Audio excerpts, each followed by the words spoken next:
ఓం నమో సూర్యదేవాయ నమః. ఓం నమో సూర్యదేవాయ నమః. ఓం నమో సూర్యదేవాయ నమః. ఎవరది? ఓ రాజమాత కుంతీదేవికి ప్రణామము, సాదర స్వాగతము మాత. ఎందుకు విచ్చేయుకుంటుంది? పుత్ర ప్రేమ, మాతృ ప్రేమ, ఎంత ప్రేమ తల్లి నీకు ఈ సోదరంధనుడి పైన. మరి ఇంత ప్రేమ నాడు ఎక్కడ దాచావమ్మా? పుత్రుడు ఉన్నాడో లేదో నన్ను పరిశీలింపక పరితపించక వివాహమాడి ఎవరెవరికో బిడ్డలను కన్నావే.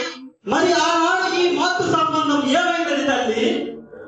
అలనాడు అస్త్ర విద్యా పరీక్ష సమయమున భీష్మ ద్రోణాదిగా కుల పెద్దలందరూ కలిసి కులహీనుడా సూతుడా సూతుడా కులహీనుడా అంటూ అగ్ని సంఘటన లాంటి మాటలతో నా ఆత్మాభిమానాన్ని బద్దలు కొడుతూ ఉంటే, కాదు కర్ణుడు సూతుడు కాదు, వాడు నా బిడ్డ, వాడు నా బిడ్డ అని చెప్పుకోలేనన్నాడు. ఏమైందమ్మా ఈ మాతృ ప్రేమ?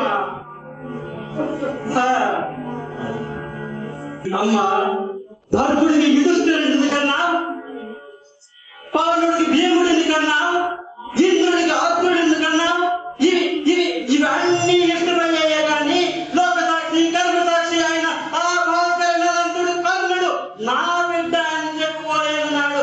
ఈ మాతృ ప్రేమ ఏ కష్టాన కలిసింది తల్లి? ఈనాడు కర్ణుడు రాజయ్యాడు కనుక ఆ యుద్ధ రంగాన్ని నీ బిడ్డల బాలిక యమదంతరాగా అవుతాడు కనుక ఇప్పుడు కర్ణుడు నా బిడ్డ అంటూ కళ్ళ నీళ్లు పెట్టుకుంటున్నాడే. ఇది ఏమి మాతృ సంబంధము తల్లి? ఆనాడే దుర్యోధనుడు లేకుంటే ఈ కర్ణుడు నీ ముందు ఇలా నిలిచేవాడా తల్లి? ఏనాడో ఆత్మహత్య చేసుకుని లేవాడమ్మా. జమాతనులైన నాగరికం నాటిగా కను సన్నల గౌరవం ఏమని చెప్పి మొత్తం లేని మహాధికారాన్ని నాకు అప్పగించిన నా దుర్యోధనుడి గొప్పతనం ఏమని చెప్పుదురు తల్లి? అలాంటి దుర్యోధనుడిని విడిచి ఈ దంపతుడితో చేయి కల్పమంటివా? ఇదే నా తల్లి పుత్ర ప్రేమ. ఎవరో బిడ్డ కనీసం నాకు దొరికాడని మీ పెద్దలకు చెప్పి పాలించి స్తన్యమిచ్చి పెంచి ఉంటే ఈనాడు ఈ కర్ణుడు ఇలా నీ ముందు నిల్చుండేవాడమ్మా. ఏనాడో సుయోధనుడు లేకుంటే నక్కల పీకిన కలేబరమై ఉండేవాడు కదా తల్లి. పాండవులతో సమరానికి సుయోధనుడుకున్న సైన్యం ఎంత అంటే ఎంత అని నన్ను చూపి కర్ణుడే నా బలం, కర్ణుడే నా ధైర్యం, కర్ణుడే నా ప్రాణం అంటూ నేనే కర్ణుడే నేను వంటి ఈ సమస్త సామ్రాజ్యానికి దాటి చెప్పిన సుయోధనుడిని విడిచి ధర్మజుడితో నెయ్యి కలపమంటివా? కర్ణుడు అంత కులహీనుడు, స్నేహ సంబంధ మాతృహీనుడు కాదు తల్లి.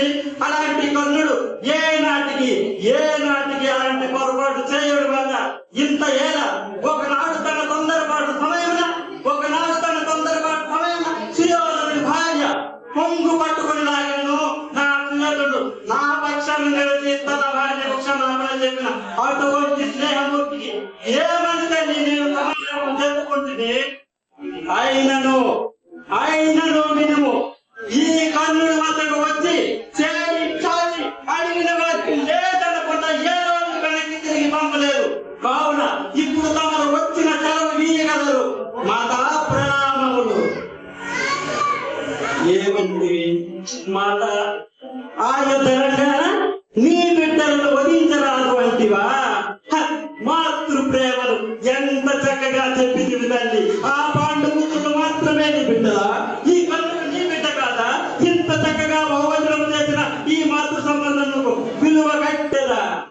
ఆయనను మాట అడిగితే కనుక ఈ కర్ణుడు మీకు తప్పక మాట ఇచ్చుతున్నాడు. ధర్మనందనుడు శాస్త్రాలతో తప్ప శస్త్రాలతో పరిచయం లేనివాడు. అతనికి వచ్చిన ప్రాణ భయం అంటూ ఏమీ లేదు. ఇక భీముడు అడ్డుపడి ఆగడం చేస్తాడే తప్ప అస్త్రాలతో శస్త్రాలతో అతనికి అస్సలే పని లేదు. అతనికి వచ్చిన ప్రాణ భయం అంటూ ఇంకా ఏమి లేదు. ఇక మా శ్రేయులు నకుల సహదేవులు వచ్చి రాని వయస్సు మా కర్తాభ్యాసమంతా అయినను లేదు వారి ప్రాయం. వారికి వచ్చిన ప్రేమ భయమంటూ ఇంకా ఏమి లేదు అమ్మా.